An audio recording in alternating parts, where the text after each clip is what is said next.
1928 ಅರ್ಜೆಂಟೀನಾದ ಸೋಸಾರಿಯಾ ಪಟ್ಟಣದಲ್ಲಿ ಜನಿಸ್ತಾನೆ. ಚೆ ಗುವಾರ ಚಿಕ್ಕಂದಿನಿಂದಲೂ ಬಡವರ ಶ್ರಮಿಕರ ಪರವಾಗಿ ಹೆಚ್ಚು ಪ್ರೀತಿಯನ್ನ ಬೆಳೆಸಿಕೊಂಡವನು. 1948ರಲ್ಲಿ ವೈದ್ಯಕೀಯ ಕಲಿಕೆಗಾಗಿ ಬ್ಯೂನಸ್ ಐರ್ಸ್ ವಿಶ್ವವಿದ್ಯಾಲಯಕ್ಕೆ ಸೇರ್ಕೊಳ್ತಾನೆ.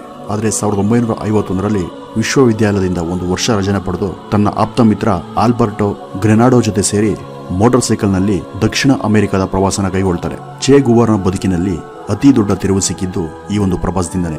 ಆಂಡೀಸ್ ಪರ್ವತ ಶ್ರೇಣಿಯ ಉನ್ನತ ಶಿಖರವಾದ ಮಾಚು ಪಿಚ್ಚುವಿಗೆ ಹೋಗುವ ದಾರಿಯಲ್ಲಿ ಶ್ರೀಮಂತ ಭೂಮಾಲೀಕರಿಂದ ತುಂಡು ಭೂಮಿಗಳನ್ನ ಪಡೆದು ಕೃಷಿ ಮಾಡುತ್ತಿದ್ದ ರೈತಾಪಿ ಜನಸಮುದಾಯಗಳ ಹೀನಾಯ ಬದುಕು, ಕಡುಬಡತನ ಆತನ ಮನಸ್ಸನ್ನ ತಾಕಿತ್ತು.